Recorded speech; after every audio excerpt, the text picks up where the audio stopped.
So what counts as money supply in an economy? Well, how you define money really will determine how much money supply is actually in existence. So some items that should definitely count as money in your economy.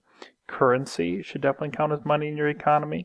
Currency, in the United States would be dollar bills, quarters, basically what you would normally associate money with, which is currency. But also demand deposits. Demand deposits, just another way of saying checking account balances. Checking accounts are really money you can access on demand.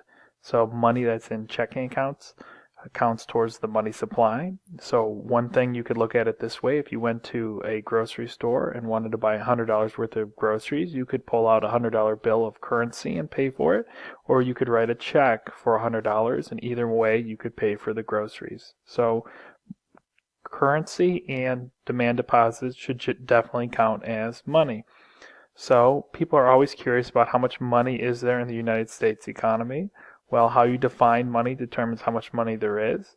M1 is the strictest definition of what counts as money. So currency and checking account balances. And if you add the two together, you get about $3.2 trillion.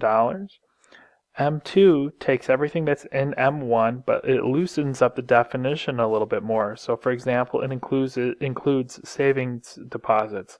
Now you can't directly buy groceries with a savings account, but it's pretty easy to switch a savings account over to a checking. So pull from a savings, move it to a checking, or to pull money directly out of a savings account and have currency and then purchase the groceries. So when you take these other items that aren't quite as liquid, meaning being able to be turned into the medium of exchange or currency, but they're pretty easy to make into currency or pretty easy to put into a checking account, like a savings account is pretty easy to pull from that and put it into a checking.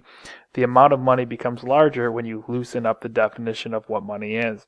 One quick thing on this idea of liquidity. Liquidity is this idea of how easy can the asset be made into the medium of exchange. So the most liquid asset in the U.S. economy would be a dollar, because the dollar is the medium of exchange.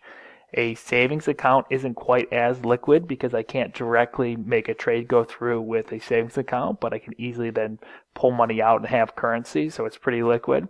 Something that would be less liquid would be something like a car, where I can't make a trade directly go through with a car. So the easier it is to turn into cash, let's say, the more liquid the asset is. One last point on this: when a business is going under, sometimes they do a liquidation sale and turn all the assets into cash.